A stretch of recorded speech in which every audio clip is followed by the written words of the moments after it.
Muito bem, o painel de número 3, como dissemos, tem como título Novo Modelo de Contratação para o Transporte Público. E esse painel objetiva abordar questões como a remuneração de contratos por tarifa pública versus contratos de remuneração por serviços prestados, flexibilização de contratos e da oferta de serviços, subcontratações e gestão da frota, padrões de indicadores de qualidade, transparência e, claro, a questão da segurança jurídica.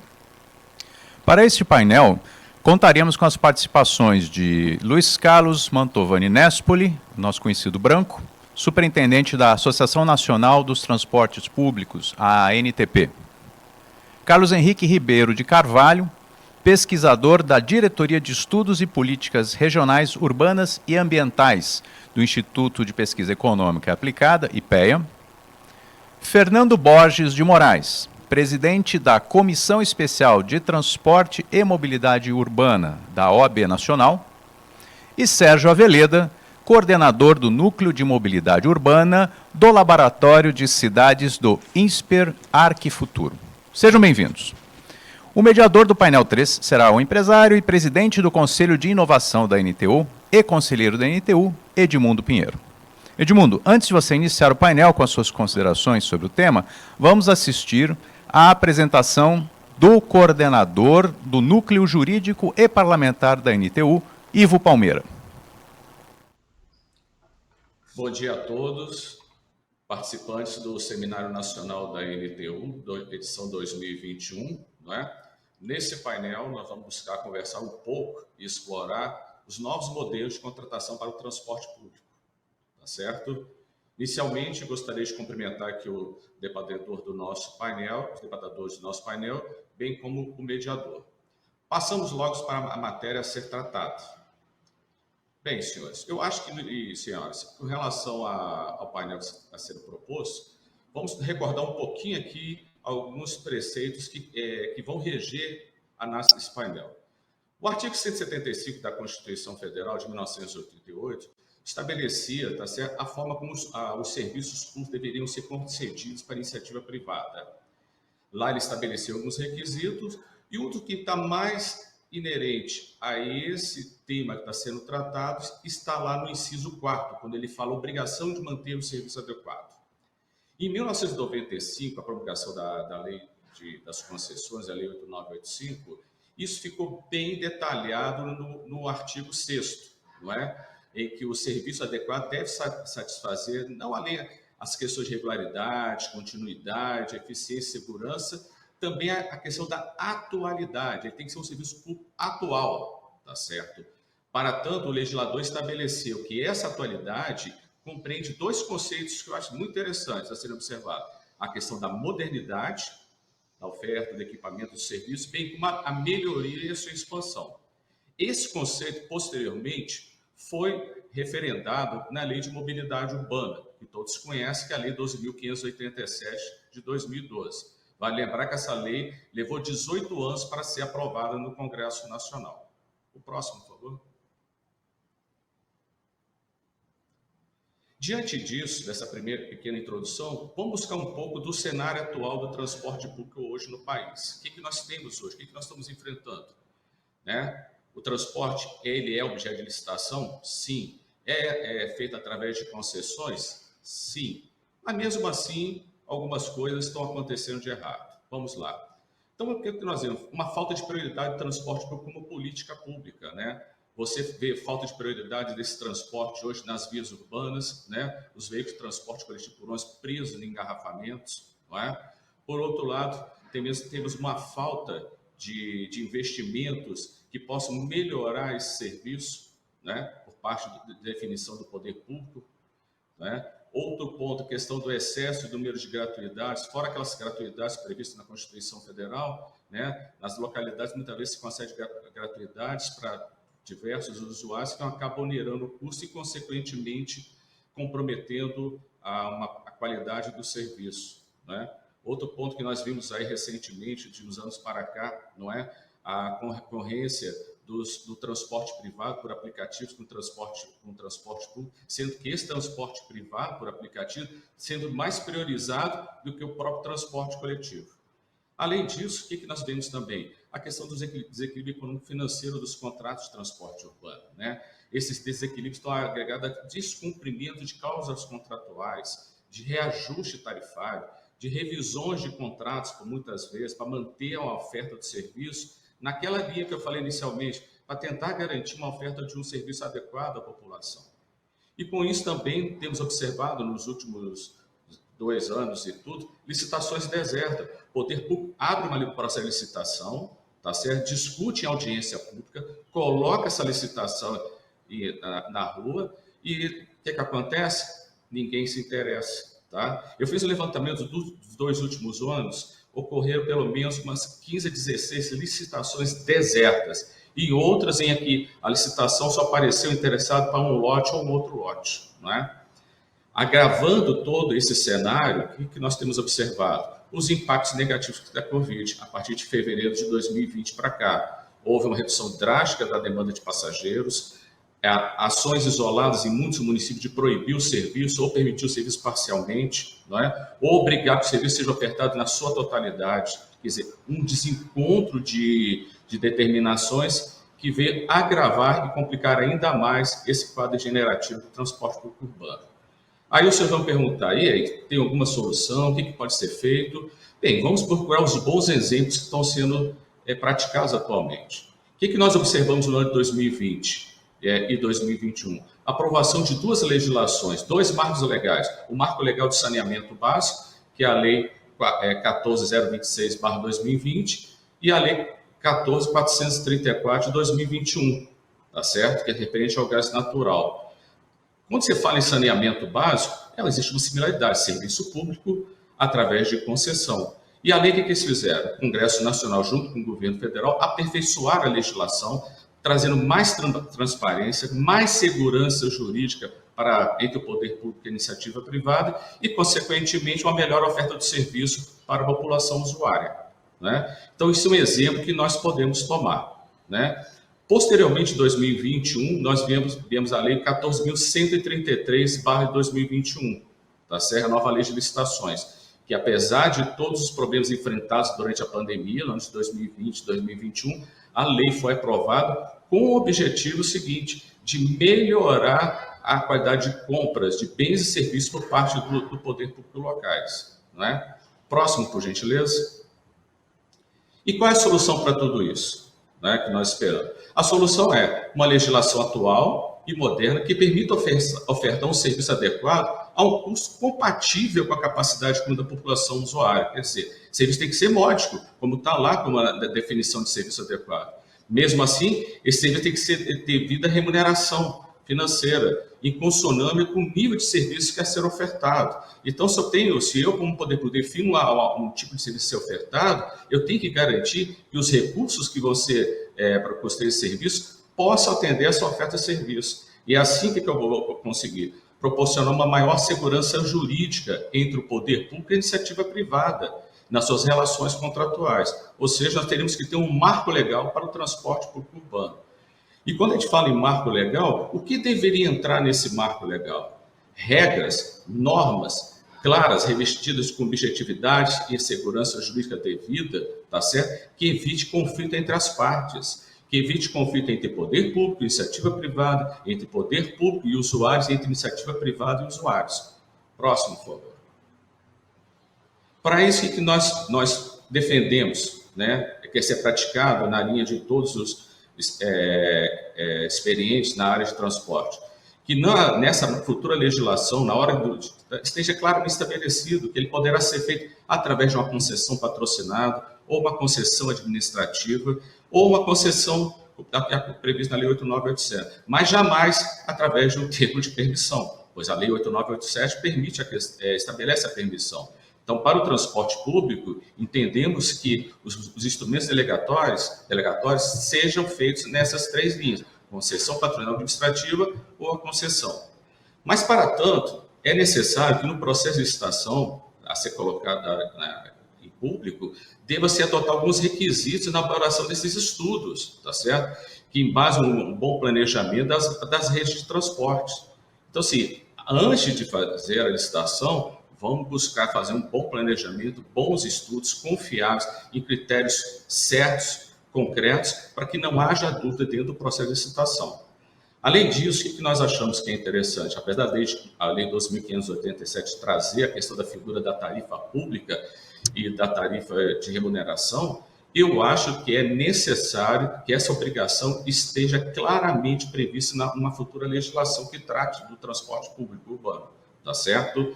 Que isso fique bem definido, tá certo? O que é tarifa pública e o que é tarifa de remuneração do operador de serviço. Tem que haver essa distinção e é obrigatório, tanto em lei como também nos contratos, né? Para tanto, o poder público deverá tomar como base a capacidade de pagamento, as necessidades da população e a garantia da modicidade tarifária. Próximo, por gentileza. Outro ponto que é necessário estabelecer nessa futura legislação, tanto na lei como no contrato, são os procedimentos para os repasses dos déficits tarifários, os superávites tarifários, entre o poder público delegante e o delegatário. Nós não temos que evitar de perdermos tempo na execução de um bom contrato de concessão com questões dessa natureza. Isso tem que estar previsto no bojo do contrato. Bem como tem que estar previsto também, tá certo, aquelas multas, os encargos, e indenizações aplicáveis tanto ao poder público quanto ao operador de serviço, devido a algum inadimplemento contratual, tá certo? Quer dizer, isso tem que estar claro. Quando você tem regras claras pré-estabelecidas na lei e no contrato, no instrumento entre as partes, certamente você não terá tantos conflitos, né? Outra questão que eu acho que é importante ficar definida é a questão da assunção do risco da demanda por viagem do poder público delegante do serviço, tá certo? E entendemos que isso, somente o poder público tem condições de prever essa demanda. Então, é o seguinte, ele tem que assumir esse risco, não é? Simplesmente estabelecer esse risco para o operador, com base em números de projeções, eu acho que é uma questão a ser discutida e ser refletida para que tal questão fique a cargo do poder concedente, né? Para tanto, outras questões devem ser estabelecidas no futuro contrato, na legislação, como os parâmetros para oferta de qualidade de serviço, para a integração tarifária dos modos de serviço que estão sendo ofertados à coletividade, tá certo? Isso tem que ficar claro da participação de cada um e previsto no contrato de concessão a ser firmado. Próximo, por gentileza. Para tanto, também, quando eu falo em regulação, é porque o que está na regulação vai estar na lei, vai ter que estar no contrato também, né? O restabelecimento obrigatório do currículo financeiro. Por muitas vezes, já vimos através de experiências durante vários anos aí, tá certo? De pedidos de reequilíbrio econômico financeiro de um contrato, e isso leva a 1 mês, 2 meses, até anos para ser reavaliado. Não podemos esperar. O serviço de transporte público urbano, ele é dinâmico, tá certo? Quanto mais tempo se perde, às vezes, para tomar uma decisão administrativa de restabelecer o equilíbrio financeiro de um contrato, você está correndo o risco de prejudicar esse serviço e deteriorar sua oferta perante a coletividade. Então, entendemos que esse restabelecimento obrigatório é cláusula essencial em todo o contrato, não é? Para tanto, nós colocamos aí duas possibilidades, a serem nos casos de variação significativa da oferta de serviço para mais ou para menos, e determinação do poder público. Claro, o poder público ele é delegante, ele poderá ter as atribuições com relação em querer ampliar ou reduzir. E também na adoção de novas tecnologias. Surge uma nova tecnologia, então vamos rever o equilíbrio financeiro em curto espaço de tempo para que isso não veja prejudicar um contrato que muitas vezes ele é longo, por muito tempo, né? Outro ponto que podemos ver, que eu acho que é de grande importância, é o controle e a gestão das gratuidades. Isso tem que ficar explícito em relação à lei, tá? E essa questão da gratuidade, ela foi vetada pela presidente Dilma Rousseff na época da sanção da lei 2.587. Entendo que os técnicos que justificaram não tinham conhecimento de causa. O que é uma gratuidade? Gratuidade é medida assistencial, tá certo? E sendo medida assistencial, ela tem que ser custeada com recursos públicos, tá certo? Esses recursos têm que estar previstos em orçamento para que, sendo medida social, isso não venha onerar o usuário do serviço de transporte coletivo. Para tanto, cabe ao poder público ter um controle e a gestão delas, para nós evitarmos que isso pode ter uma interferência política, que muitas vezes ocorre por parte dos poderes legislativos municipais, né? Tem que estar previsto na lei? Tem que estar previsto na lei, bem como no contrato, né? Outro ponto que eu acho que é muito importante, que deve ser, são os procedimentos que vêm apurar o nível de satisfação dos usuários em relação aos serviços públicos ofertados.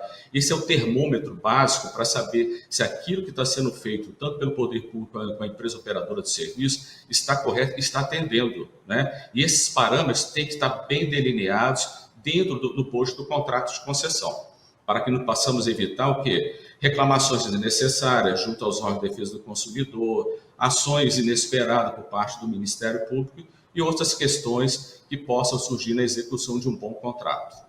Próximo, por gentileza.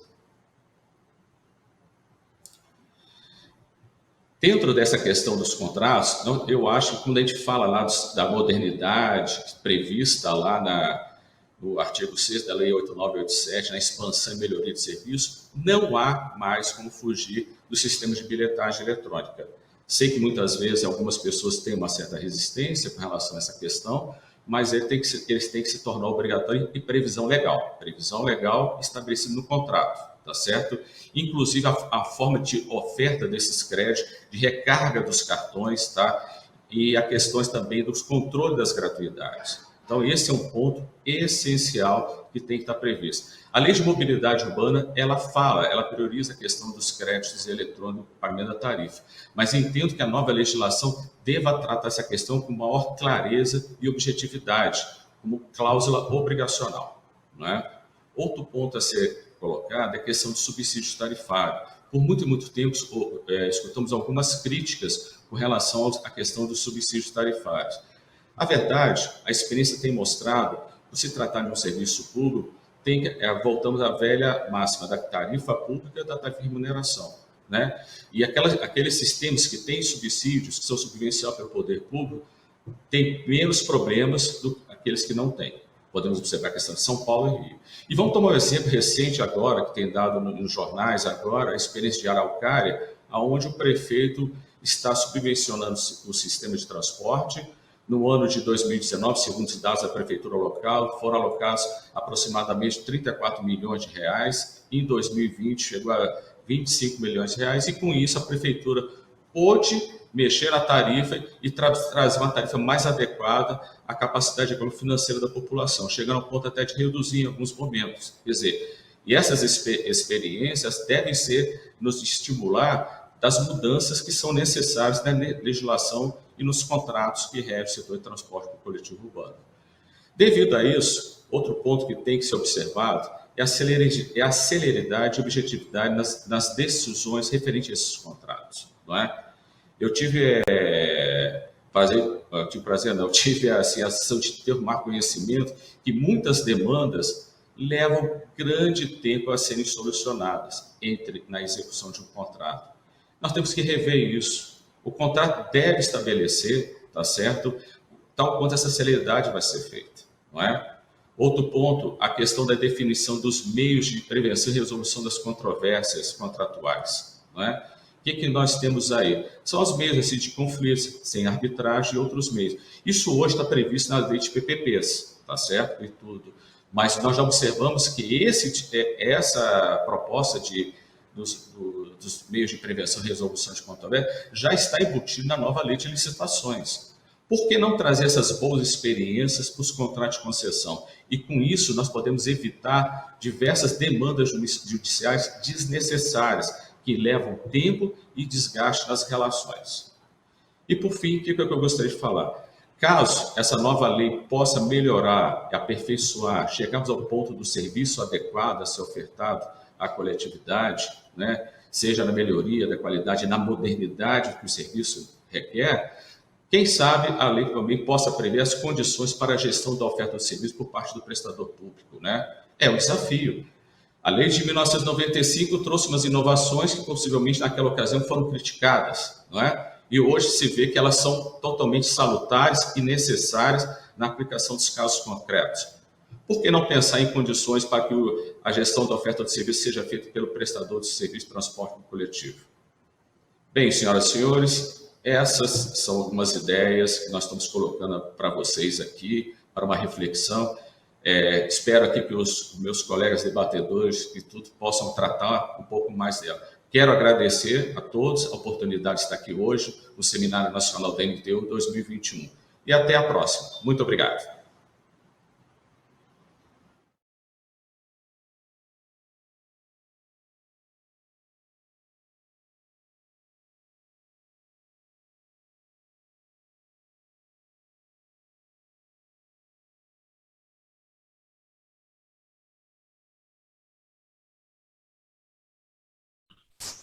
Opa.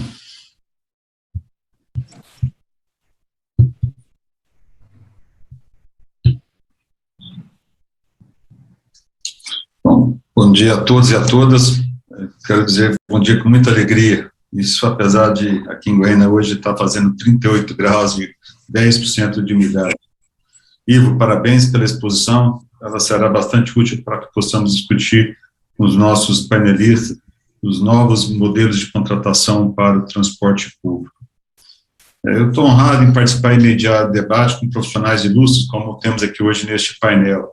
E assim eu dou boas-vindas ao Branco, ao Veleda, ao Carlos Henrique e ao Fernando da OAB. Quero também parabenizar a diretoria da NTU, que, apesar de todas as restrições deste momento, manteve esse tradicional encontro anual do setor, que infelizmente desta vez, né, será apenas virtual, mas que traz como tema central reestruturar para recuperar e crescer, que sem sombra de dúvida, né, pessoal, é a única certeza que podemos ter no nosso setor neste momento, é que a mudança é o único caminho possível e existente.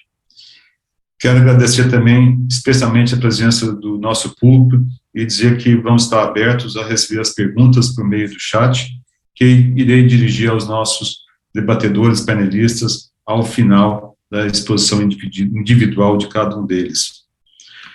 Muito bem, mas ao receber esse convite para ser o mediador deste painel e tomar conhecimento do tema que eu deveria abordar no mesmo, que foi denominado de novo modelo contratual para o transporte público coletivo, eu fiquei satisfeito por poder participar desse debate, pois apesar de entender que os demais temas dos outros painéis serem até às vezes mais importantes para serem discutidos nesse momento por nós do setor, especialmente a proposta, né, do novo marco legal, eu acredito fortemente que nada seja mais urgente do que promover a imediata mudança e adequação dos atuais contratos de concessão, que todos sabemos, né, que não respondem mais à crise instalada no transporte público coletivo em todo o país, que tem levado a um processo de degradação, de decadência, de perda de relevância, e que a gente já está assistindo esse filme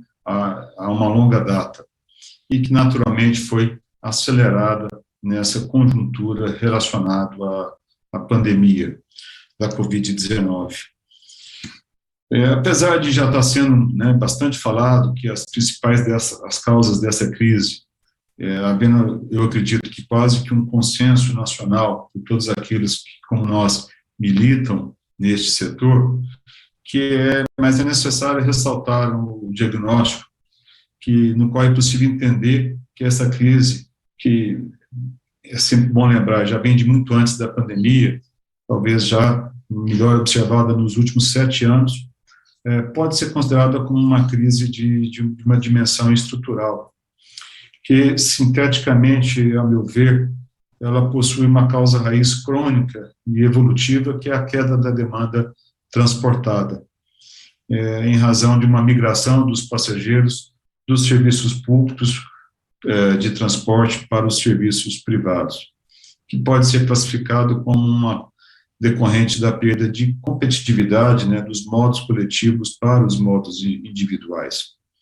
Essa redução da demanda promoveu, consequentemente, uma forte deterioração da produtividade das redes de transporte coletivo, aumentando os custos por passageiro transportado e isso sem possibilidade de repasse para que as tarifas fixadas pelo poder concedente.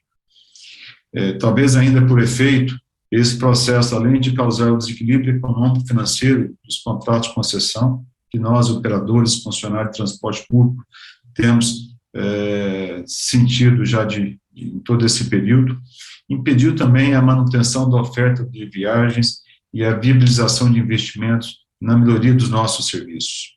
E dessa forma, agravando, né, este processo de perda de competitividade que se inicia lá atrás.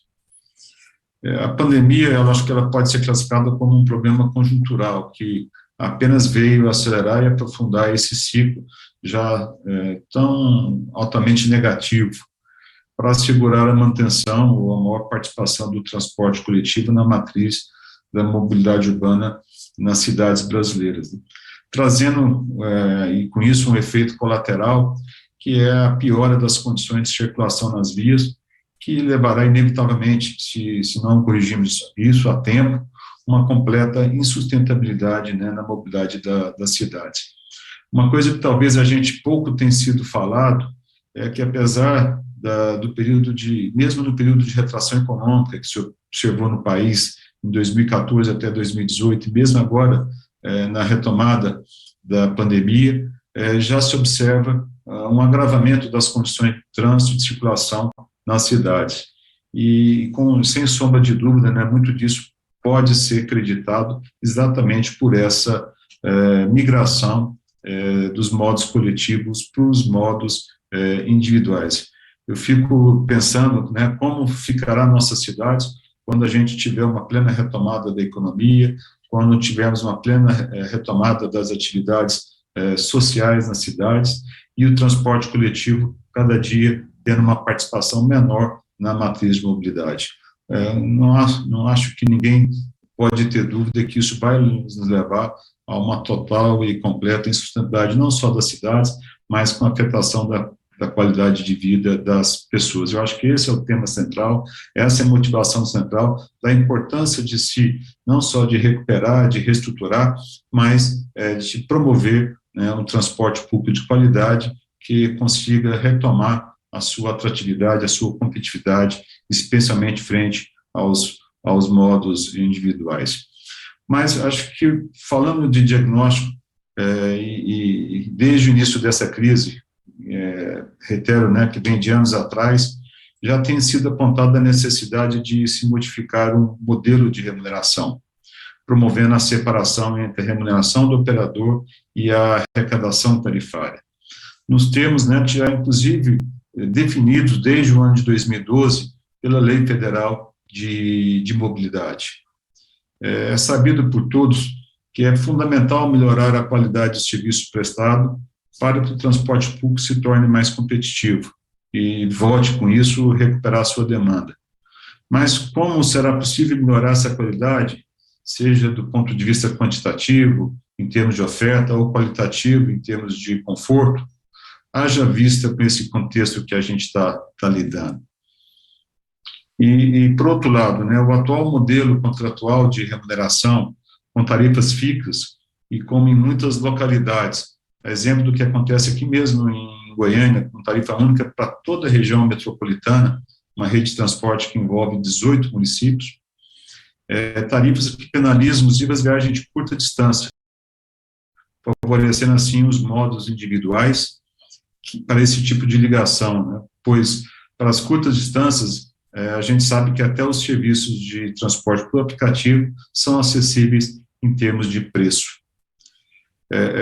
E acho que é importante destacar, já todo mundo sabe da queda da demanda à vida, agora na pandemia, que se vende tanto, que estamos aqui, né, apontando como causa raiz dos desafios do setor, mas a queda se deu ainda muito, muito mais acentuada nessas viagens de curta distância.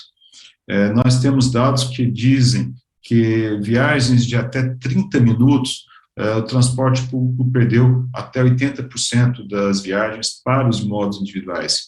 Viagens de até 15 minutos, isso ultrapassa o patamar de 90%.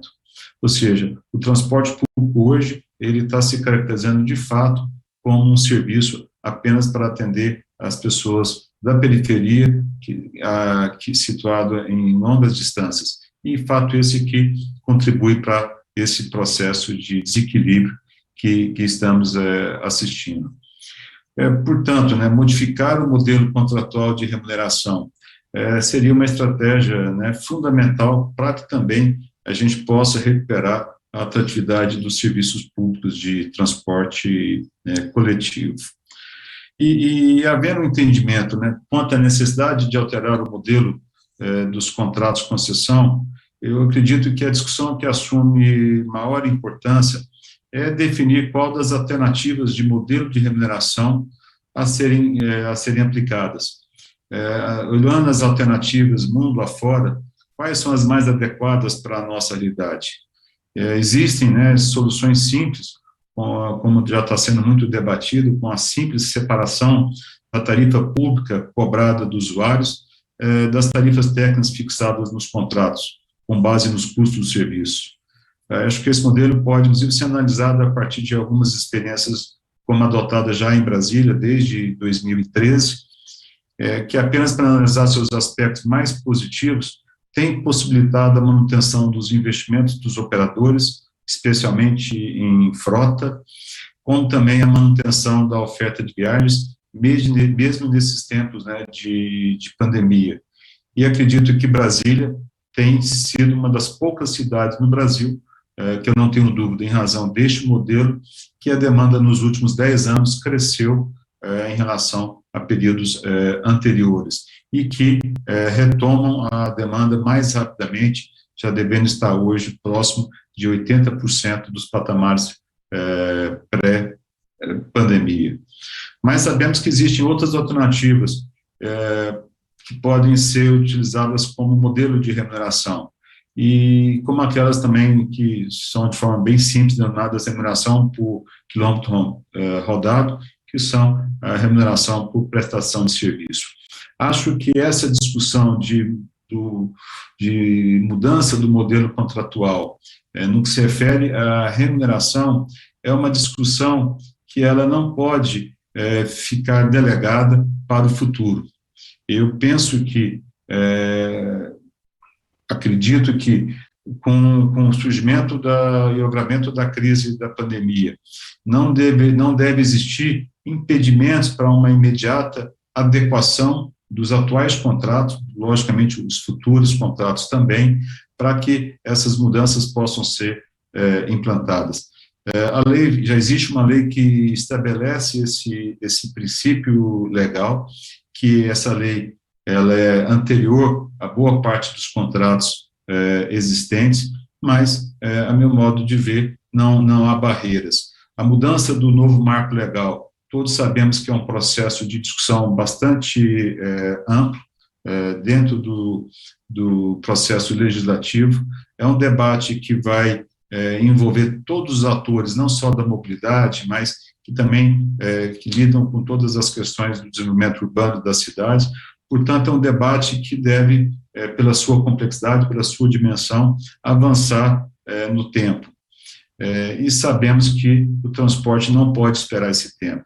E por isso que o desafio que eu coloco aqui para ser discutido nesse painel é se não é possível promover essas mudanças já dentro do atual contexto legal, como o Ivo bem explicitou para nós, existe, no sentido de que essa mudança seja uma resposta na busca de recuperação do setor, especialmente na capacidade de melhoria do serviço e de maior atratividade do nosso serviço. Muitos têm dito também que uma barreira para essa mudança contratual tem como óbice a incapacidade dos municípios e dos estados em assumirem eventuais déficits tarifários, na medida em que você dissocia a remuneração de arrecadação tarifária, isso pode ensejar necessidade de subsídio para o complemento tarifário. E isso é verdade, especialmente nesse momento em que há restrições, até no campo social, para que as tarifas representem os reais custos do serviço. Mas essa discussão, ela fica muito condicionada ao debate de se buscar novas fontes de financiamento, ou seja, recursos adicionais aos orçamentos públicos, na expectativa de que, na medida que se identifiquem novas fontes de recursos e recursos adicionais ao orçamento, haveria liberação de fonte orçamentária para complementar. Eu, particularmente, acredito que, sim, é importante debatermos essas fontes extratarifárias, é importante debater a necessidade de recursos adicionais ao poder público, e, nesse sentido, o debate de ontem, né, que nós assistimos no campo da reforma tributária, ela se mostra muito importante. Mas eu entendo que, pela importância do transporte público nas cidades, é possível, sim, ainda nesse momento, com os orçamentos existentes, se promover essas adequações e, com isso, enquanto uma reforma tributária abrangente e uma solução orçamentária definitiva possa ser encontrada. Esse é o tema que eu gostaria de introduzir também aos nossos painelistas.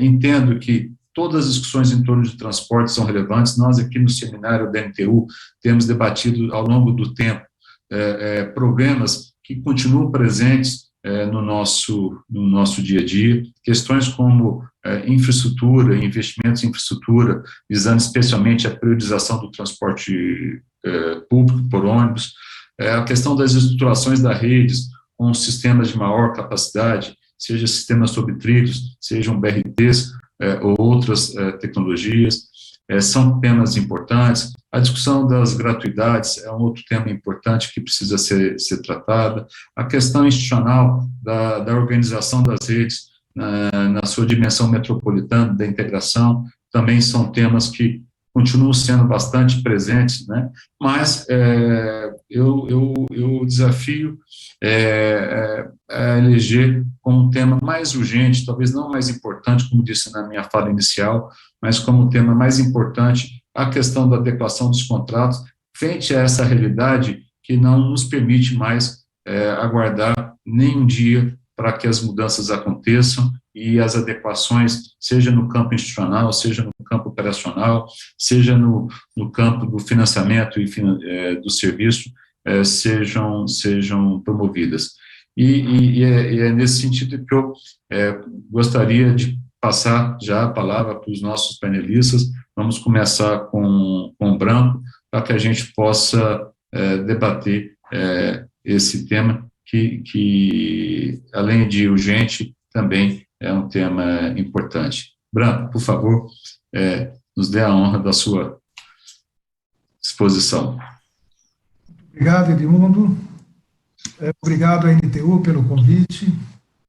Bom dia a todos os participantes. Saudar os nossos colegas de mesa.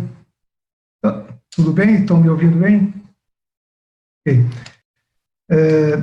Dizer que o Ivo fez uma exposição bastante abrangente, acho que mexeu em todos os pontos da bola, foi complementado pelo Edmundo, que enriqueceu essa discussão, né, com novos elementos, com outros elementos, alargando essa discussão. Obviamente que temos aí um elenco extraordinariamente grande para discutir, né. Eu gostaria inicialmente de ressaltar a importância de se ter um marco legal, de se buscar um marco legal, né. Ele tem um aspecto relevante do ponto de vista pedagógico. Eu explico a razão da minha afirmação. Todas essas discussões que estão tendo e tiveram, né, e quem está, né, na frente desses assuntos há muitos anos percebe que se experimentou bastante coisa, se discutiu bastante coisa. O marco legal tem a virtude de reunir isso num documento. E tendo ele a finalidade de se tornar uma regra, né, uma lei nacional, digamos, culminar num sistema de diretrizes nacionais, isso faz com que a discussão se torne mais objetiva em torno dos focos que ele apresenta, né? Eu acho que o Edmundo tem razão quando fala que há uma necessidade emergencial que se tem que modificar, né? Mas o aspecto pedagógico que eu vejo no marco legal é que ele está suscitando a discussão e o debate sobre questões que são relevantes, inclusive, para as mudanças vigentes, né? Algumas até já começando a ser praticadas, né, em algumas localidades, né? Então, é fundamental, ele tem essa virtude, e sendo discutido no Congresso, se expande para toda a sociedade, e, portanto, você também tem capacidade de ouvir todos os representantes delas, as instituições, sociedade civil, etc. Né? Então, ele tem esse condão. Percebo que o seminário está montado e organizado, tendo esse eixo condutor, que é muito bom, né? E ter tido a satisfação da NTP poder ter participado, inclusive, das discussões que culminaram nesse documento básico que está aí, tá certo? Eu vou continuar dizendo que, né, ao contrário dos sistemas que estão sendo apresentados por aplicativos, sobre os quais não há nenhum tipo de regulação, né, e sobre os quais os órgãos de fiscalização do Estado sequer dão atenção, não fazem parte do seu objeto de atenção, considerado aí uma atividade de natureza capitalista ou de mercado livre. Ao contrário disso, o sistema de transporte público, pela sua essencialidade, pelo seu direito social, incumbe o poder público de organizá-lo, de provê-lo, né? E impõe a ele estabelecer uma quantidade minuciosa de informações. No edital de licitação, que se conta em centenas de páginas, estão prescritas tudo que se imaginou que vai ser cobrado, definido, compromissado, etc. e tal. Apesar disso, todos nós sabemos, e todos aqueles que já trabalharam na construção de redes, na construção de sistemas de transporte, e que ele está sentado em cima de um conjunto também de incertezas. Quando você imagina que você vai construir um sistema de transporte, ou vai rever um sistema de transporte da cidade, tem incertezas relacionadas com a demanda, porque é a demanda que vai estabelecer, inicialmente, aquele que vai ser atendido, a oferta de serviço através de uma rede física operacional. Nós temos que entender também que o poder público, ele não está inteiramente capacitado, nem antes e nem depois do contrato ser executado, para a compreensão total do que está sendo feito. É claro que essa dificuldade não se encontra em algumas cidades, não se encontra em algumas situações, né? Há um desenvolvimento de equipes que estão indo aí, né, bastante tempo, em algumas áreas que são bem estruturadas, mas não é essa a tônica do país. Então, voltando digamos assim, a inquietação do Edmundo, ou seja, como é que nós podemos fazer já revisões naquilo que está vigente? É necessário que do outro lado da mesa tenha alguém que tenha entendimento e códigos iguais de discussão, que saibam discutir aquilo que está sendo feito. E essa é uma carência que nós temos, que eu acho que pedagogicamente temos que investir nisso também para poder dar eficácia não só na construção de editais, mas na construção, no acompanhamento e na organização dos sistemas depois. Veja só, a demanda é uma estimativa. A demanda é uma estimativa com base naquilo que se movimentou ontem, seja através das pesquisas de embarque-embarque, seja através de pesquisas de origem e destino, mas ela é baseada num retrovisor, ou seja, o que nós transportamos, essa é a demanda que será transportada, certo? Sobre ela, se imagina construir uma rede. E essa rede física, ela tem uma capilaridade. Até onde eu quero chegar perto do cidadão? Capilaridade extensão de rede e demanda, forçosamente, são os grandes indutores do custo operacional. Então, qual a liberdade que se tem para você organizar um sistema de transporte, sendo que tudo que você está imaginando fazer precisa ser pago? E a fonte de receita que você tem é aquela do passageiro e que paga a tarifa. Portanto,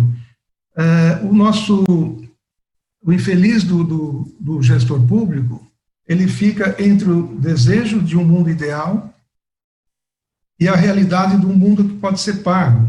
Então, a rede será, e é assim que é feito, vamos reconhecer isso, a rede será aquilo que o povo pode pagar. Então, o primeiro princípio que eu acho que tem que ser muito fortemente debatido no marco legal é que você precisa ter recursos extratarifários de tal maneira que você possa ter provisão mínima de recursos que possa tecer redes e sistemas de transporte que possam ser pagos. Minimamente também pelo usuário. Então, essa nossa ideia de que o sistema não pode ser pago pelo usuário mais do que 50% do que ele pode pagar, isso impõe necessariamente que haja esses recursos. Então, fundamentalmente, nós temos que ter recursos para ter liberdade de propor redes melhores e mais inteligentes, e menos onerosa para o seu público. Isso, obviamente, é um obstáculo hoje, como o Edmundo já afiançou, que é um obstáculo hoje porque o recurso municipal é exíguo e não tem capacidade de arcar com tudo isso. Por isso que outra referência que está no marco legal é a participação da União. É indispensável a participação da União no processo de construção desse sistema de transporte. E ela pode fazer isso não só através de financiamento de custeio, mas também através de regulamentação daquilo que está diante dela. Outro aspecto que eu queria abordar é que a sociedade muda, a economia muda, a cidade muda, a organização espacial e territorial da cidade se modifica, né? Então, nós somos obrigados a fazer um contrato inicial minuciosamente determinado, previsto, que será cobrado pelo Ministério Público, pelos órgãos de controle, né, e pelo fiscal do contrato, e, ao mesmo tempo, nós temos uma cidade que se movimenta, se altera na sua forma de...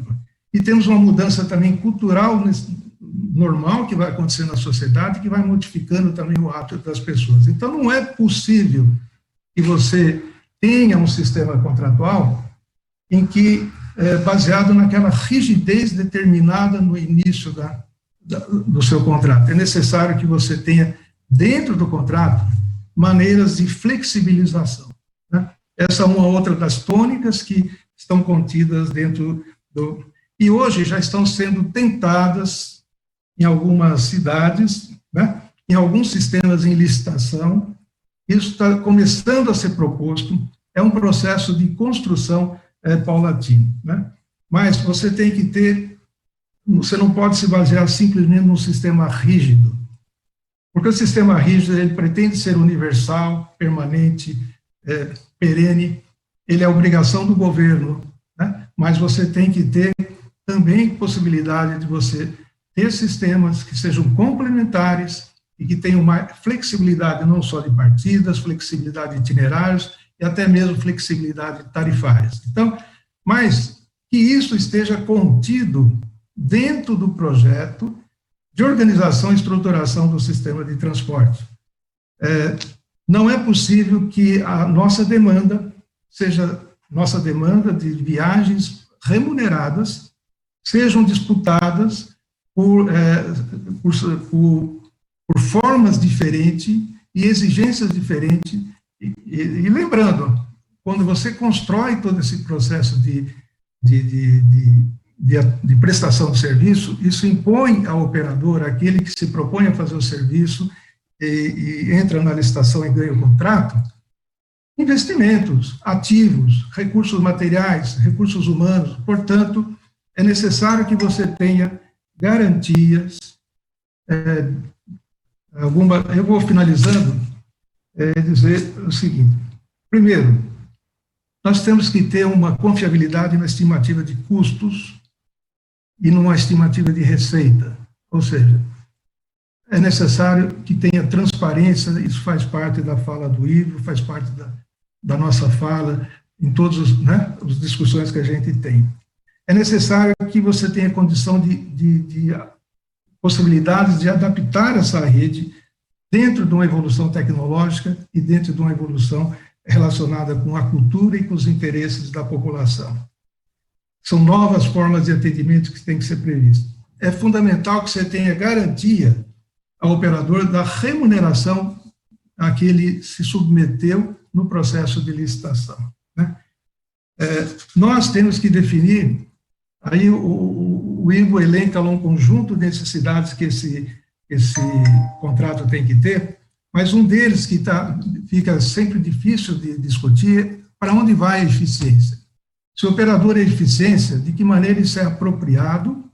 A lei de mobilidade, né, urbana estabelece lá que uma parcela dessa eficiência deve ser destinada ao público usuário. Então, mas isso não está claramente definido, que parcela é essa, de que maneira é essa, de que maneira você cria incentivos para que isso possa ocorrer. Então, como o mar é muito grande, e a abertura do Ivo, e depois a complementação de do mundo, fez um leque extraordinário, nesse momento eu paro por aqui para poder dar lugar aos nossos companheiros que estão discutindo também esse assunto, e ver lá na frente se há alguma outra forma de retomar a discussão sobre isso. Eu agradeço, muito obrigado a atenção de todos.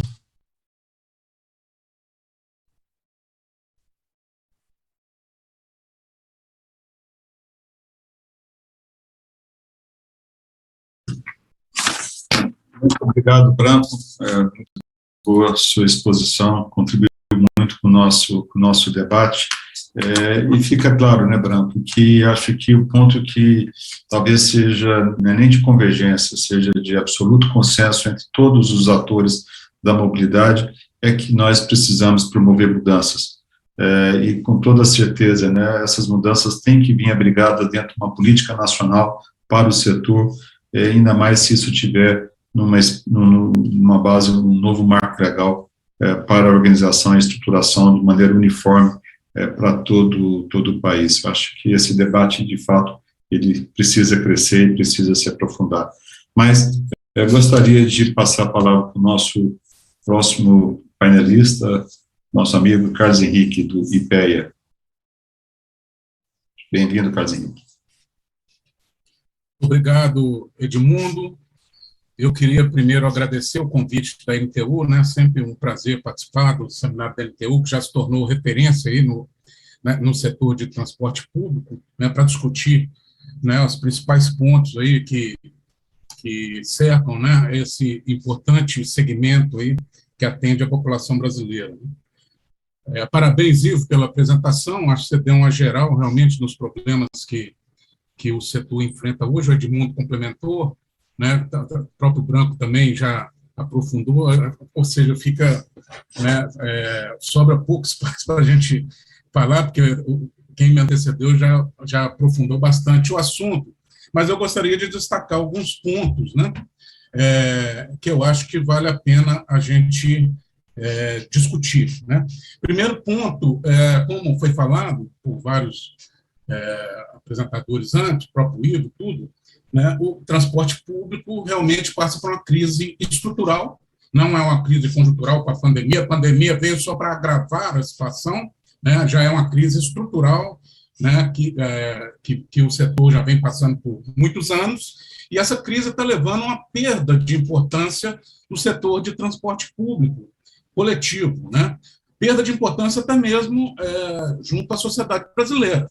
Por exemplo, se os senhores pegarem, né, o peso do transporte público na cesta do IPCA há 15 anos atrás era mais que o dobro do que o peso hoje no IPCA do transporte público coletivo.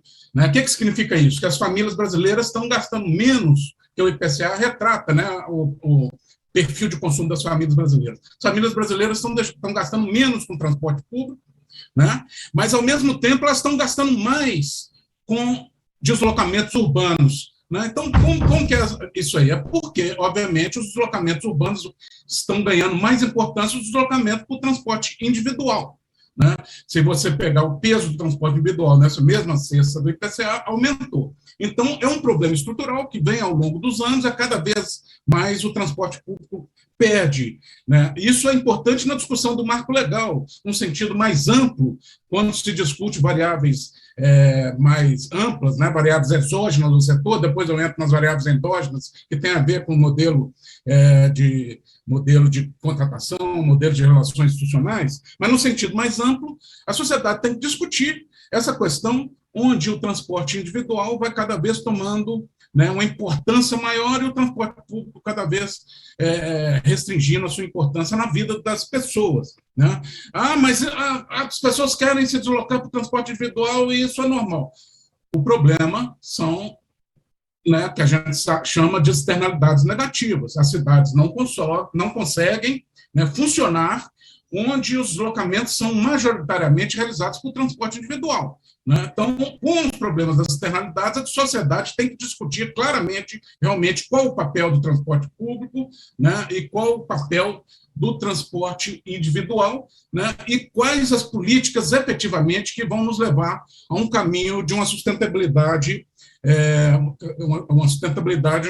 no segmento, né, de deslocamentos urbanos, né, sustentabilidade no sentido de gastar menos energia, emitir menos poluentes, gerar menos acidentes, gerar menos perdas de tempo nos deslocamentos. Então, essa discussão tem que ser muito ampla junto com a sociedade, né? E um dos pontos, realmente, que de uma certa forma, induzem essa perda de importância, que, obviamente, significa uma perda de atratividade do transporte público, ou uma perda de competitividade, como diz o Edmundo, né?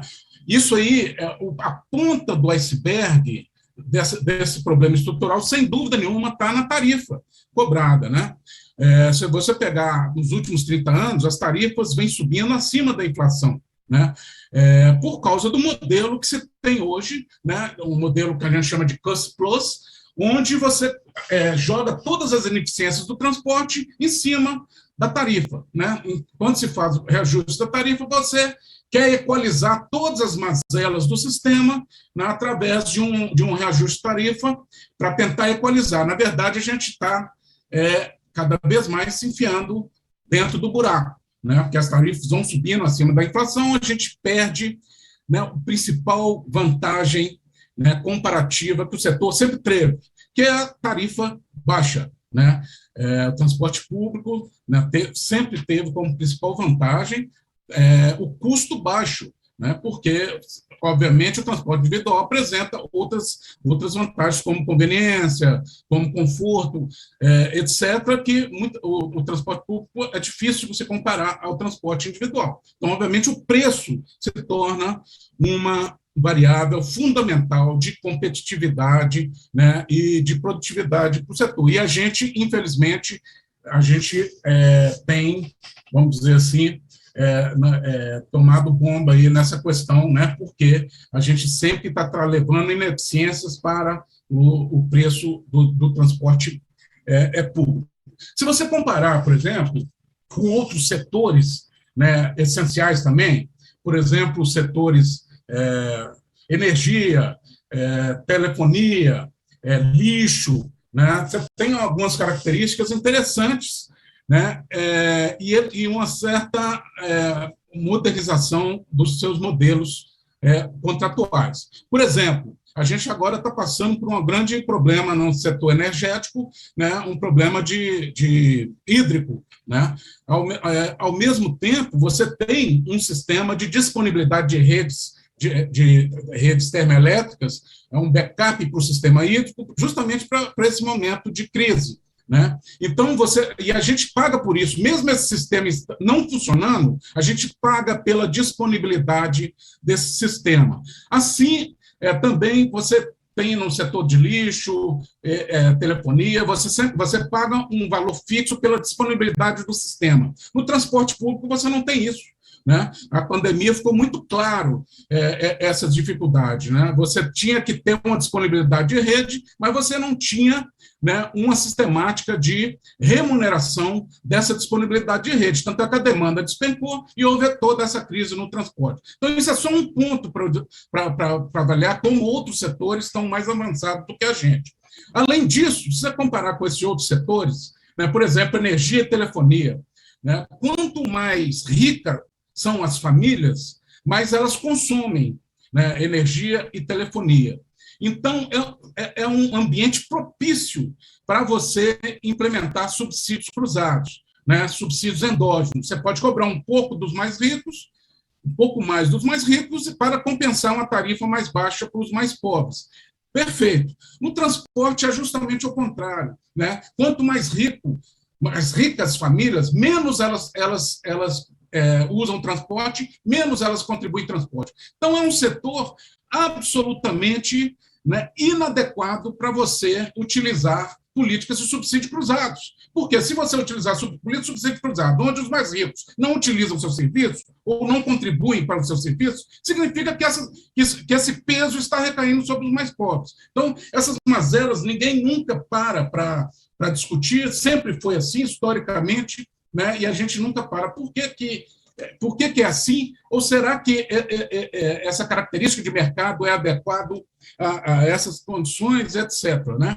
Da mesma forma, a questão das políticas tarifárias. O Edmundo falou bem das perdas dos deslocamentos curtos, né? Se você pegar, mais uma vez, sistemas de telefonia, até mesmo de energia elétrica, você tem uma diversificação tarifária muito grande, onde você consegue atuar em determinados nichos de demanda. No nosso setor, não, é uma política rígida de tarifária, geralmente é uma tarifa única, né, mesmo que seja temporal ou com suas variantes, mas geralmente é uma tarifa única, onde você quer atuar todo o mercado com aquele preço. Obviamente, quando alguém chega e oferece um deslocamento curto a um preço mais baixo, obviamente o impacto é muito grande nisso aí. Então, nós temos que realmente discutir, do ponto de vista endógeno, né, as características desse modelo cost-plus, onde todas as ineficiências são transferidas para tarifas, né?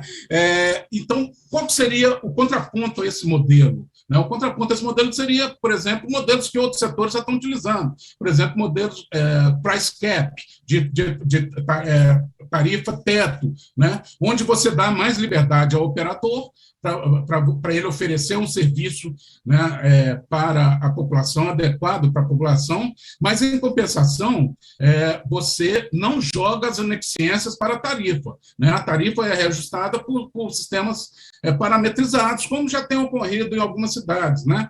No Brasil, Uberlândia, Belo Horizonte e outros exemplos aí, né? Você dá mais flexibilidade, mas, por outro lado, você não permite que as ineficiências venham recair sobre a tarifa. E o poder público? Qual o papel do poder público nesse modelo, né, onde haveria maior flexibilidade? Eu acho que o poder público tem que se concentrar efetivamente na monitoração da qualidade dos serviços, né, e na fixação dos serviços mínimos. Né? O poder público tem que ser intransigente nessas questões. E, para isso, nós temos que usar intensivamente a tecnologia, né? A tecnologia hoje nos permite, cada vez mais, você acompanhar, monitorar, verificar se os serviços estão sendo adequados, de acordo com o que o Ivo colocou lá, né, de serviços adequados, né? E nós temos hoje tecnologia avançadas de telemetria para acompanhar esses parâmetros de qualidade. Eu acho que o poder público hoje tinha que se fixar mais nessa questão de garantir a qualidade do serviço, né? E deixar o operador realmente com foco na operação, com foco em atender novos nichos de mercado, com foco de estabelecer políticas tarifárias diversificadas, né, com foco no sentido de atender todos os nichos de demanda e ser mais competitivo, né? E, obviamente, a discussão de novas fontes de financiamento. Eu acho que isso vai ser objeto de discussão em outro painel aí do seminário, né? Mas é fundamental a gente discutir isso, principalmente com relação às questões da compensação pelas externalidades negativas, né? Hoje o transporte individual praticamente não paga pelas externalidades que ele gera, seja congestionamentos, acidentes, né, com vítimas e poluição, e ele tem que passar a pagar por isso. Aí a gente vai entrar numa discussão séria que o marco regulatório tem que avançar, que é a discussão do uso do espaço urbano, né? Quem deve usar pelo espaço urbano são todos, toda a população deve usar, mas quem deve pagar mais por ele, obviamente, quem o usa de uma forma mais intensificada e que gera externalidades, deve pagar mais por isso, e a gente tem que avançar nesse marco regulatório, né? A gente tem que avançar nessa questão, né? Porque, senão, cada vez mais o transporte individual se torna mais conveniente para a população, mais barato, né? Que a gente verifica que, de tempos em tempos, sempre tem políticas de barateamento do transporte individual, sendo que o transporte público é o contrário, as políticas geralmente são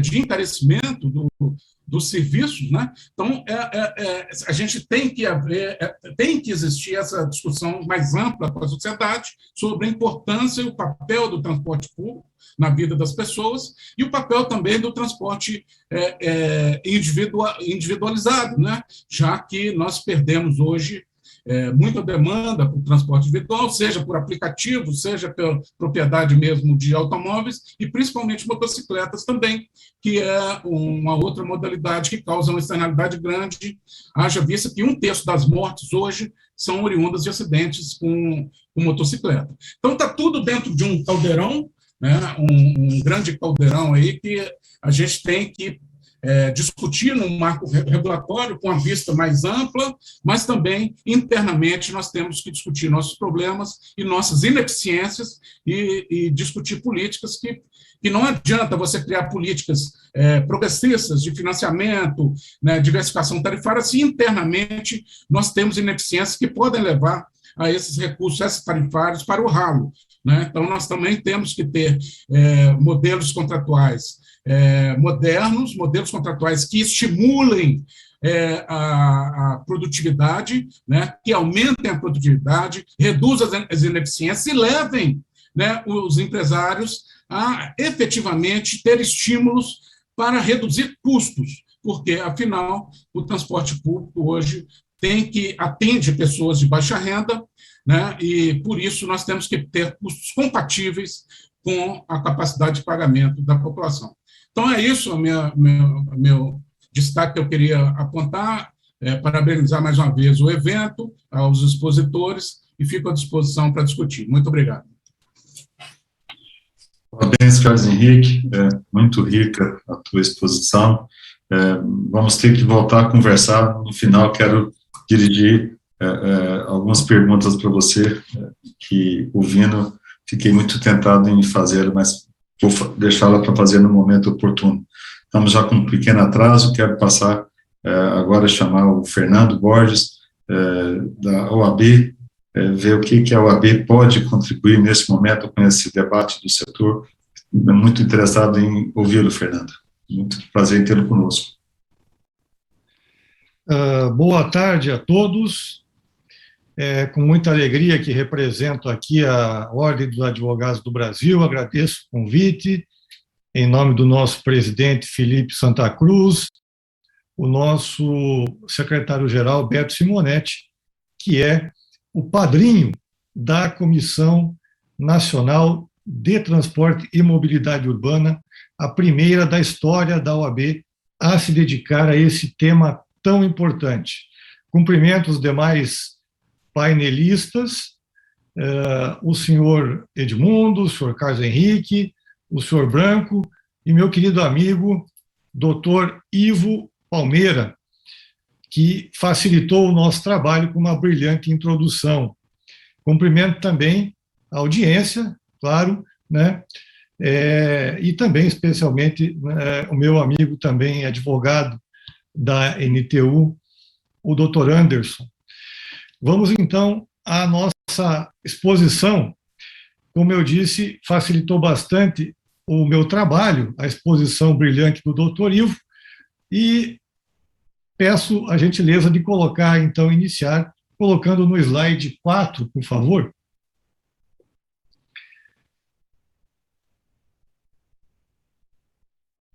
Isso aí, isso mesmo. Então, o que acontece? O doutor Ivo deixou claro lá, e alguns colegas aqui já também falaram, né, da necessidade de uma legislação que torne possível, né, essa atualização tão necessária, segundo os pontos apresentados.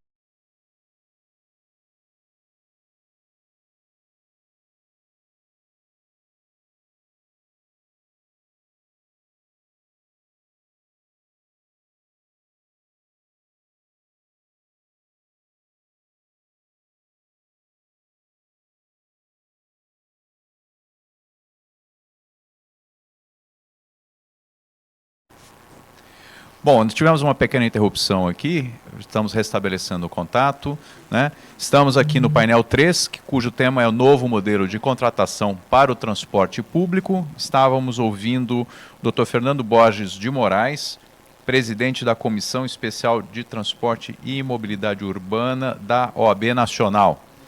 Nós já tivemos aqui a fala do Luiz Carlos Mantovani Nespoli, né, o branco, superintendente da Associação Nacional de Transportes Públicos, a ANTP, e Carlos Henrique Ribeiro de Carvalho, pesquisador da Diretoria de Estudos e Políticas Regionais, Urbanas e Ambientais do Instituto de Pesquisa Econômica Aplicada, o IPEA. Temos ainda alguns nomes previstos, né, Roberto? Então aguardem aí para terminar de ouvir o doutor Fernando Borges, e na sequência a gente vai ter o Sérgio Aveleda, coordenador do Núcleo de Mobilidade Urbana do Laboratório de Cidades do INSPER Arquifuturo. Então, Roberto... Importante dizer para a nossa audiência que essas quedas de vez em quando acontecem porque a gente tem pessoas falando de todas as partes do Brasil. Por exemplo, o Ivo falou de Brasília, o Edmundo está na cidade de Goiânia com 38 graus, como ele disse. Edmundo, dia 14 do próximo mês estarei em Goiânia. Vou pescar no Serra da Mesa, ali perto de você. E vou passar por lá. Às 14 horas vamos tomar um café aí? Olha, espero, hein, porque faz tempo que eu não te vejo, quero te dar um abraço. Branco está falando de São Paulo, Carlos Henrique de Brasília, Fernando Borges de Brasília e Aveleda de São Paulo. O Aveleda, tive o prazer de tomar um café com ele semana passada, num café que se chama Nica, da nossa amiga Niege, que é uma empresária de ônibus conhecida de todos. Tem um café maravilhoso, chama Nica, na Alameda Lorena, e tive a oportunidade de rever o Aveleda. Então, como temos pessoas de todas as partes, de vez em quando um link ou outro cai, e a gente entra aqui, porque quem sabe faz ao vivo, né, Ulisses? A gente segura a onda. É isso mesmo, Roberto. Eu vou aproveitar, inclusive, para dar um recado aqui, se o meu celular permitir, que hoje, no final do nosso seminário, que acaba, a previsão é acabar às 4h30, né? E nós vamos ter, às 5 horas da tarde, o pessoal do Rio de Janeiro poderá acompanhar, na verdade o pessoal do Brasil todo, né? Poderá acompanhar a live que a FETransport está promovendo hoje, às 17 horas, cujo tema é a crise no transporte público no estado do Rio, alternativas e soluções. Vamos ter convidados muito bons, teremos lá o Rodrigo Tortoriello, o Sérgio Aveleda, que vai falar daqui a pouco conosco, Rodrigo Vieira, Paula Azen, e este debate será mediado pelo Ascânio Seleme, jornalista do Globo.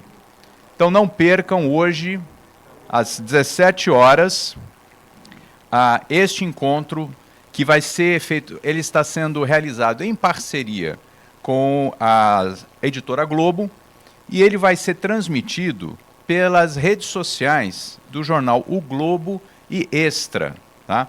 Mas se você quiser acompanhar, pode fazer a inscrição, né, através do site da FETransport e acompanhar a live sobre a crise do transporte no Rio de Janeiro, que a coisa está muito complicada, né, Roberto? Você sabe que o pessoal do Rio está sofrendo bastante. Sim. Com essas questões lá de evasão, as empresas estão com uma situação econômica muito precária, né? E estão tendo que buscar soluções para poder enfrentar essa questão. E Ulisses, aproveitando, conta um pouquinho como é que está o nosso conteúdo programático para a tarde. Estamos com este painel encerrando amanhã, ainda temos os nossos palestrantes que vão falar, né? Mas terminando este painel, vamos ter aquele intervalo para o almoço, que espero que o Marcelo nos leve a almoçar num outro restaurante bacana aqui da Vila Mariana, onde comemos massa, hoje espero que seja carne.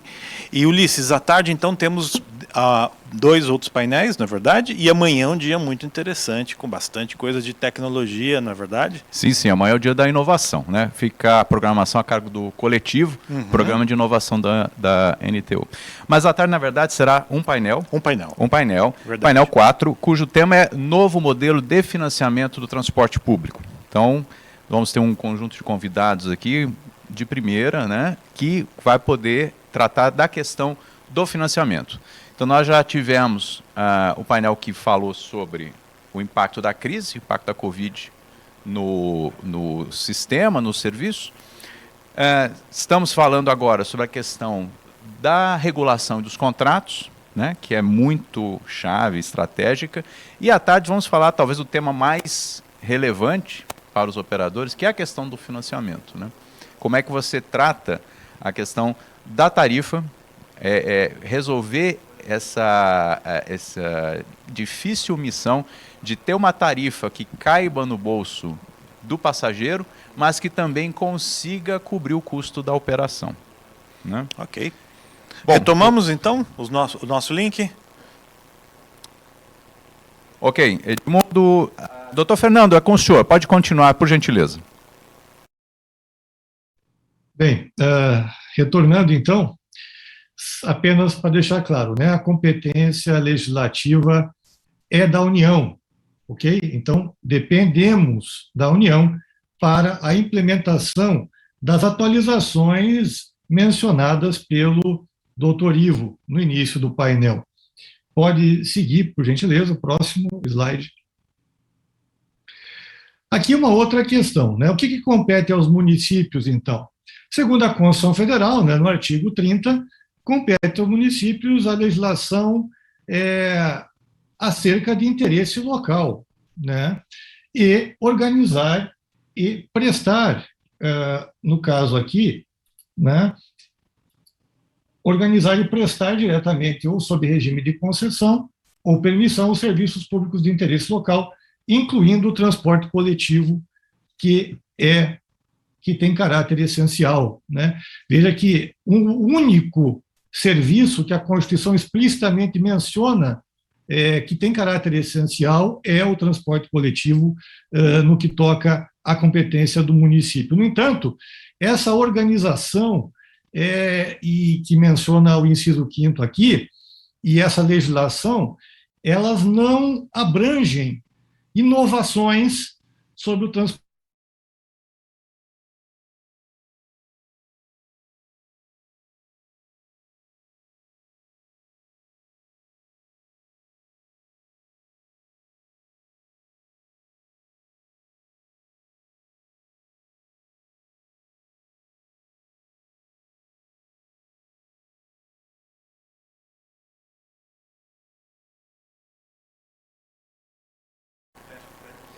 Bom, estamos com um problema com a conexão do Dr. Fernando.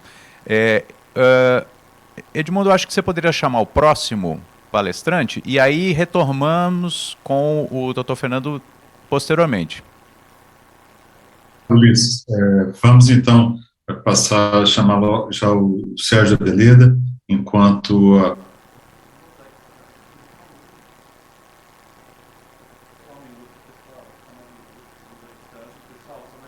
Bom, parece que voltou aqui para nós. Então, estamos ajustando aqui a troca do palestrante, do painelista. Interrompemos a fala do Borges e vamos ter continuidade, então, com o Sérgio Abeleda. Assim que for restabelecido, o Edmundo poderá convocar o próximo painelista. Então, aproveito para sugerir que vocês, no intervalo, daqui a pouco nós encerramos o painel, chamamos o almoço, né? E aí vocês vão poder visitar as áreas virtuais disponíveis. Visitem o stand da NTU. Lá vocês conseguem baixar o anuário NTU 2021-2020 e também o último número da revista NTU Urbano. Sérgio Aveleda, por favor, sua vez de fazer as suas palavras aqui para o nosso seminário.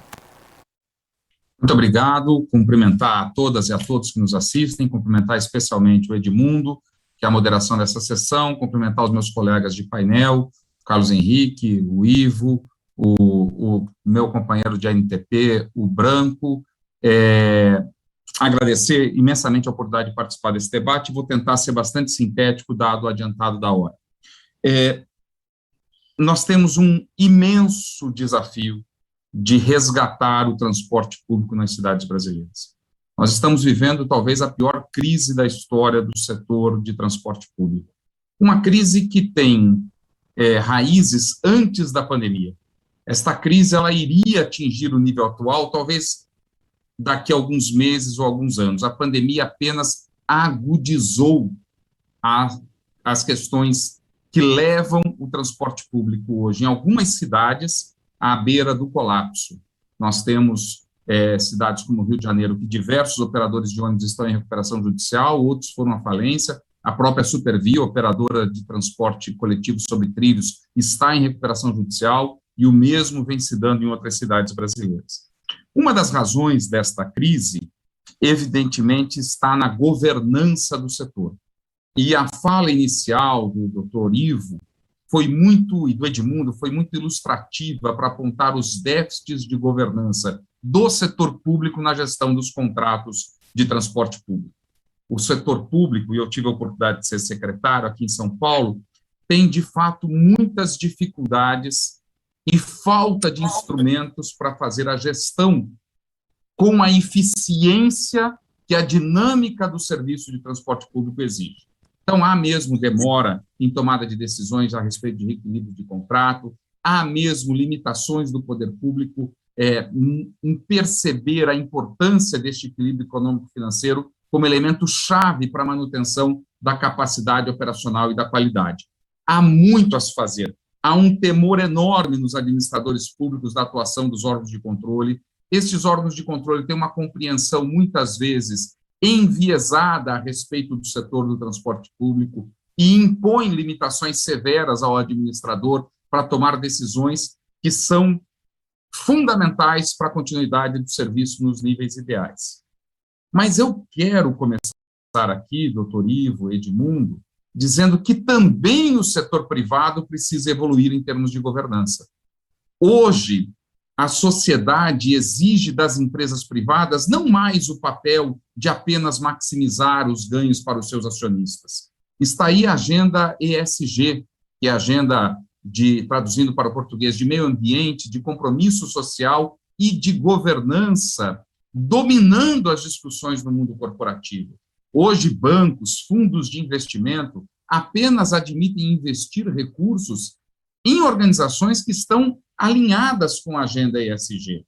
Eu penso que nós, aqui do setor de transporte público, precisamos fazer uma reflexão muito urgente de proporcionar às empresas um ambiente que atendam os valores do ESG, porque isso vai trazer uma credibilidade para o setor, se nós tivermos governança, transparência nos números, que vai facilitar para o setor público promover decisões justas e corretas em favor do equilíbrio dos contratos.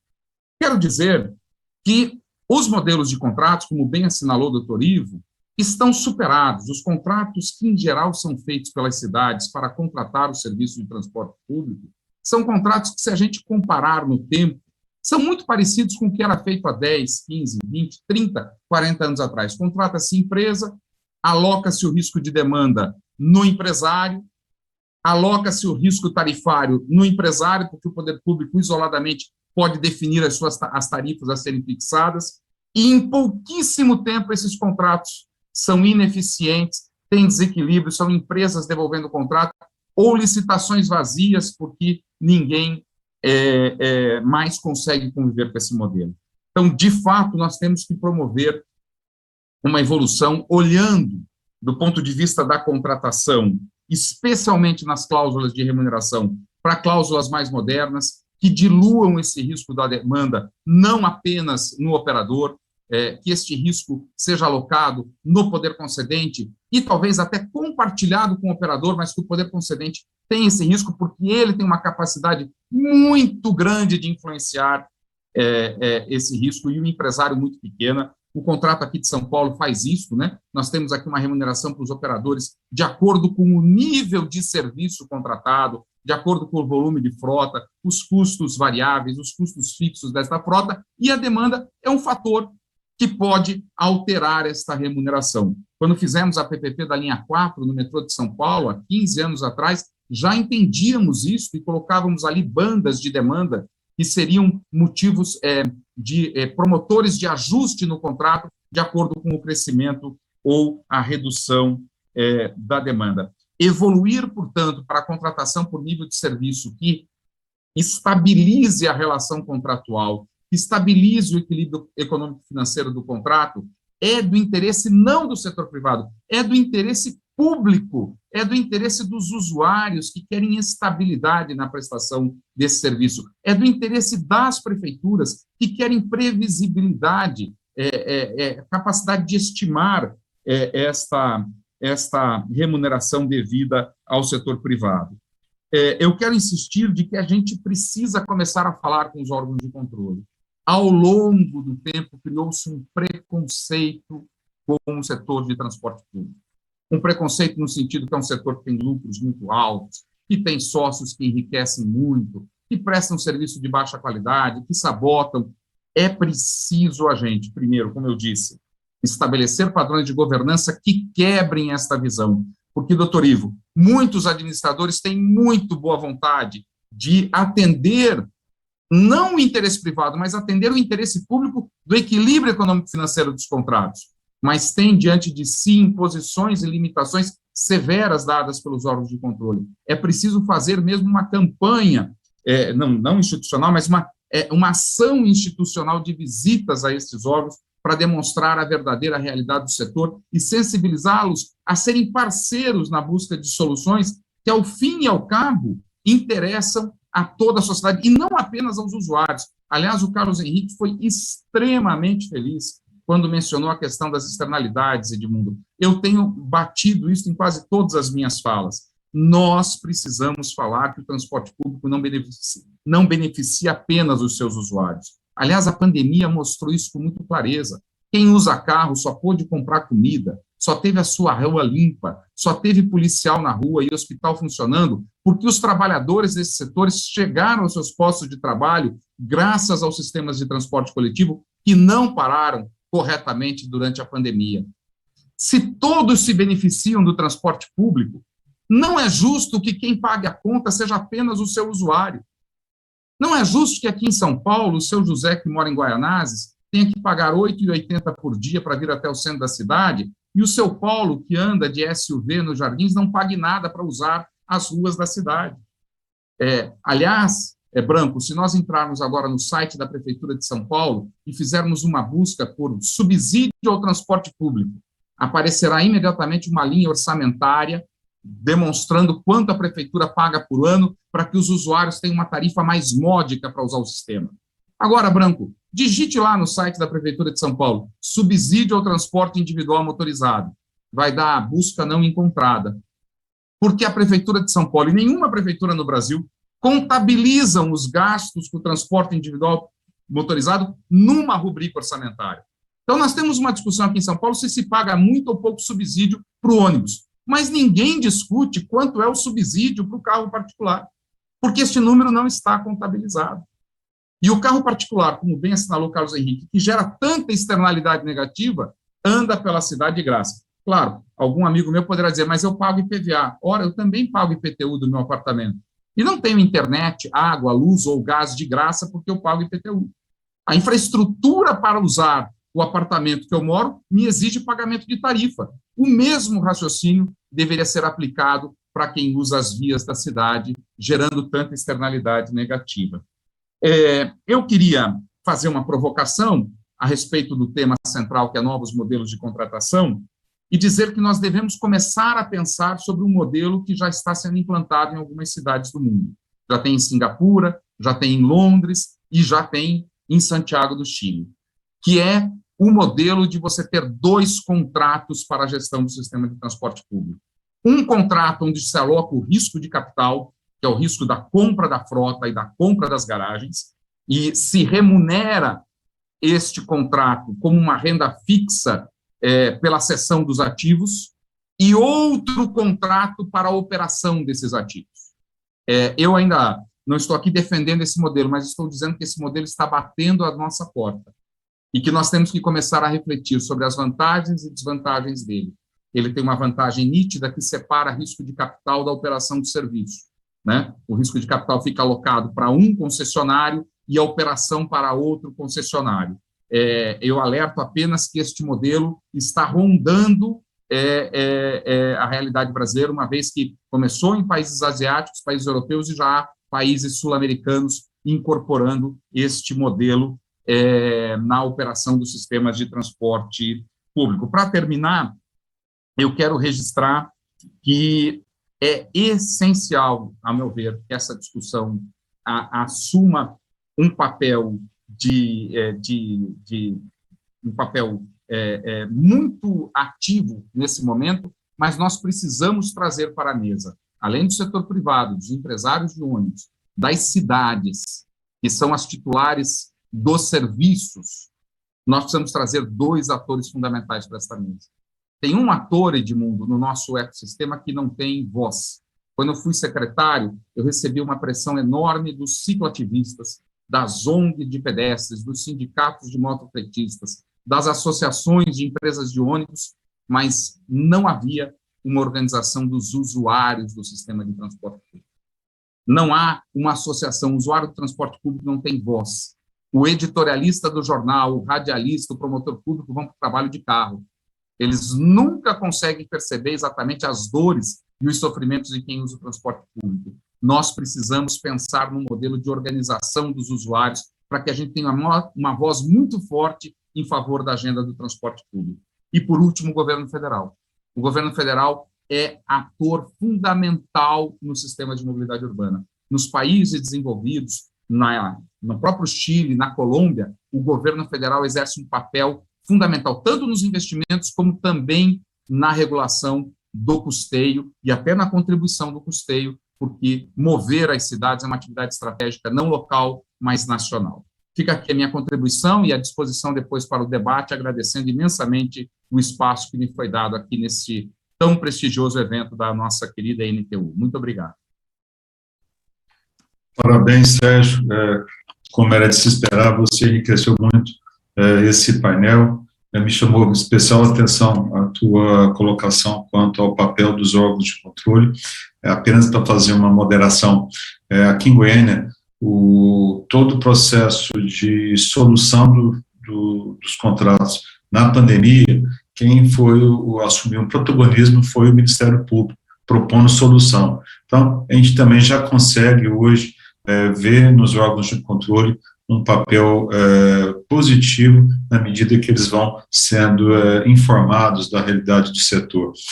Mas você, ao trazer a questão da necessidade de melhoria, de reputação, mais transparência, com a melhor governança para o setor privado, com certeza, na medida que isso seja implantado, a gente vai conseguir também capturar mais apoio para as mudanças que o setor precisa promover. Parabéns, Sérgio.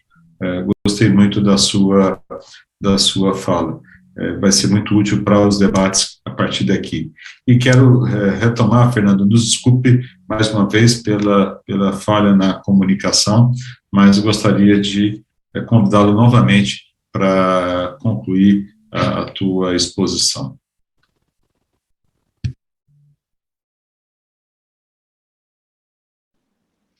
Muito bem, agradeço, peço desculpas também. Vamos lá. Dizíamos antes, né, que havia e há a competência legislativa da União para viabilize um novo marco regulatório que traga mais eficiência e segurança jurídica para o setor. Aí eu peço, se possível, colocar no slide 2 da apresentação, no qual eu também estou mostrando, né, e apresento ali o artigo 6º da Constituição Federal e o artigo 7º da Constituição Federal. O que consta aí nesses artigos? Que o transporte é um direito social, ok? Ou seja, o transporte ele tem o mesmo status de direito social que tem a saúde, a educação e a segurança. Tá? Essa é uma emenda constitucional de número 90 de 2015, ou seja, para o direito relativamente recente. Né? E o que significa ser um direito social? Pode passar para o slide 3. Né? O que significa ser um direito social? Aqui na definição do professor José Afonso da Silva, né, o direito social ele é uma prestação positiva do Estado. Ele depende, para a sua realização, que o Estado haja. O Estado não pode ser inerte. O Estado tem que ser um ator positivo, com ações concretas, para que realize esse direito social e, com isso, se busque a igualdade. A igualdade é um dos princípios fundamentais da Constituição Federal. Então, um balizador para o legislador que vai ter, que é interessante para o setor que socorra, né, que vai trazer mais segurança jurídica, vai trazer mais eficiência, o legislador tem que pensar o quê? Pensar na igualdade, como princípio, ou seja, redução das desigualdades através de um agir positivo, melhoria da qualidade de vida do usuário, né, redução dessa disparidade, como apontou o painelista anterior, no sentido de que tem um direito resguardado, aquele que tem um carro, né, lá que transita nos jardins, um carro de luxo, e o cidadão que tem que pagar uma tarifa para ele alta, né, para ir trabalhar de um ponto a outro da cidade. Então, essa desigualdade tem que ser minimizada pelo agir do Estado. Pode passar, por favor? Aqui agora para o slide de número 6, por favor. Mas o que ocorre, senhores? Se por um lado nós temos o princípio constitucional da igualdade e o transporte como direito social, por outro lado, o Supremo Tribunal Federal, nas ações que tratam do transporte por aplicativo, tem aplicado a teoria regulatória do enforcement, tá? Que diz o seguinte, aqui é um precedente da DPF 449, relatada pelo ministro Luiz Fux, que tratava dos aplicativos de carona. O que ele fala? A teoria regulatória do enforcement considera o critério da eficiência como norte para a distribuição de métodos para a efetivação de padrões socialmente desejáveis de conduta entre os atores privados, o judiciário e o governo, conforme esclarece o professor de economia da Universidade de Harvard, Andrei Schleifer. Bem, eu fui lá buscar, né, e está no acórdão, o que diz esse professor de Harvard no que toca à definição desta teoria regulatória. Nós estamos falando aqui de regulação. O que o Supremo pensa de regulação em transporte? É a teoria regulatória do enforcement. E o que diz lá? Pode passar para o slide 7, por favor.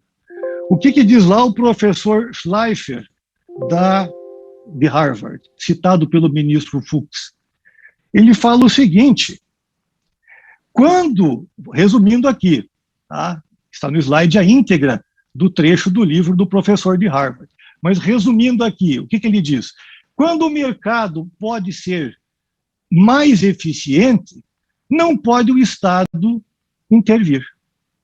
Ou seja, o grau de eficiência do mercado é determinante para limitar a interferência estatal. Entendimento do Supremo Tribunal Federal. Ok? Então, o que ocorre, senhores? E aí eu peço que passe para o último slide, slide 9, o penúltimo, slide 9, por favor. E aqui é o nosso dilema, senhores. Aqui é o nosso dilema. A Constituição coloca como direito social o transporte e obriga o Estado a um agir positivo, a uma atuação positiva para reduzir as desigualdades, enaltecendo assim o princípio constitucional fundamental da igualdade. No entanto, o Supremo Tribunal Federal, no julgamento que trata dos aplicativos de carona, o caso Uber, né, que todo mundo conhece, traz a colação a teoria regulatória do enforcement, que joga para a iniciativa privada, sem uma regulação muito severa, né, o poder de determinar o que é mais interessante, o que é mais eficiente. É claro que ele não retira a atuação estatal como ente regulador, tanto que a teoria é regulatória. Mas qual é a mensagem que a decisão do Supremo Tribunal Federal passa para o setor? Bem, é uma mensagem liberalizante. O regulador, o ente regulatório deve agir o mínimo possível. Tanto que ela respalda e chancela muito fortemente a atuação dos aplicativos de carona, né? Então, como é uma dúvida agora aqui, é um dilema para o setor isso agora. Como compatibilizar a necessidade de um agir positivo para buscar realizar esse direito social de forma eficiente com uma regulação tíbia, né? Com uma regulação mínima. Tanto que a jurisprudência suprema, assim, se posicionou em relação aos aplicativos de carona. Ou seja, apenas e tão somente o que está em lei federal pode se cumprir, não pode o município legislar, inovar em nada se a União já tratou do tema. Essa é a posição do Supremo com relação aos aplicativos de carona. Então, a competência legislativa está toda na União, os municípios não podem criar novas, não podem inovar com relação a isso, né? E a posição do Supremo com relação à Constituição Federal nessa área é uma posição, segundo a teoria regulatória do enforcement, mais liberalizante. Então, esse desafio que se apresenta ao setor.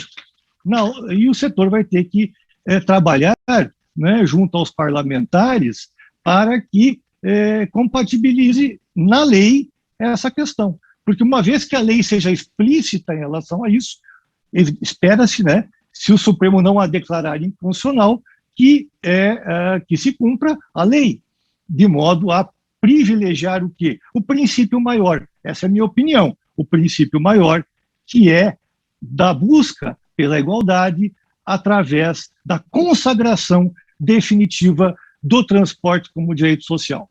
Muito obrigado pela atenção, fiquem com Deus e estamos à disposição para maiores esclarecimentos. Muito obrigado, doutor Fernando, o senhor contribuiu muito também com este painel. Para mim, agora ficou mais claro uma situação que a gente vive no dia a dia no transporte. Para transportar, às vezes, o mesmo passageiro do mesmo ponto A para o mesmo ponto B, se esse passageiro é transportado pelo serviço público de transporte coletivo, ele está sujeito a uma série de obrigações, regramentos, e se esse mesmo passageiro é transportado por um serviço privado, desregulamentado como o transporte individual por aplicativo, ele não está sujeito a esses mesmos regramentos. E isso tem causado exatamente uma grande falta de assimetria e de desequilíbrio e de perda de competitividade do transporte coletivo com os modos viais, a meu modo de ver. Acho que aqui a gente tem um tema para muita reflexão. Muito obrigado pela participação. Senhores colegas, infelizmente, pelo adiantado da hora, não teremos oportunidade de poder apresentar as perguntas que chegaram para nós pelo chat. e também eu gostaria de fazer algumas perguntas para cada um dos senhores, mas teremos a oportunidade de encaminhar essas perguntas por e-mail para que possam ser respondidas posteriormente. Acredito que conseguimos cumprir a missão que nos foi dada para trazer essa relevante discussão nesse momento tão dramático. Como disse o Abeleda, é a maior crise que nós já passamos em toda a história do nosso setor, e acho que nós conseguimos trazer ampliar as discussões e a reflexão das alternativas que temos para esse enfrentamento. Fico muito satisfeito de ter e honrado de ter podido fazer essa mediação e agradeço a todos pela participação, que diga-se pela brilhante participação. Muito obrigado, uma boa tarde, e vamos acompanhar os painéis que virão, especialmente no período da tarde, que vai estar se discutindo um tema também muito importante para nós, conexo ao que nós estamos aqui dizendo, que é as novas fontes de financiamento para o setor. Até não satisfeito apenas de participar deste painel, já quero deixar uma provocação para o próximo painel, trazendo aqui o exemplo do que acontece em Goiânia. Em Goiânia, para vocês terem uma ideia, está sendo discutido já há bastante tempo uma solução de fonte extratarifária para complementação tarifária na forma de subsídio público. E se estima que isso vai ter um impacto em torno de 2% dos orçamentos municipais.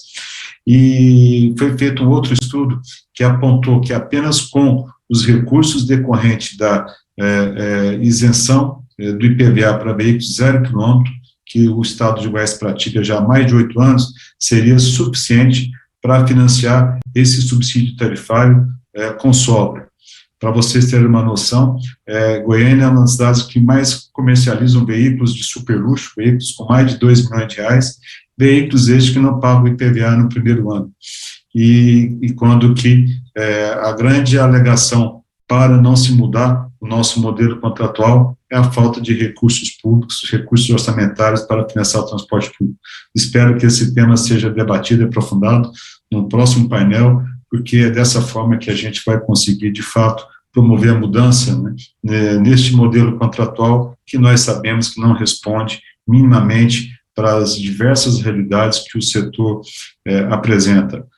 Sem perder de vista que a mudança do marco legal é o único caminho que, de fato, que a gente possa assentar uma política nacional para o setor e, com isso, trazer o governo federal para esse debate. E, nisso, eu acho que a fala do Branco foi muito positiva no início, ressaltando a importância dessa proposta do novo marco legal. O Carlos Henrique levantou, quer fazer alguma consideração, Carlos Henrique? Está sem áudio. Não, desculpa, eu apertei errado aqui, desculpa. Deve ser a fome, né, do horário do almoço. Bom, obrigado pela lembrança, Carlos Henrique. Eu gostaria de oferecer um almoço a todos, mas virtualmente vai ser difícil. Então,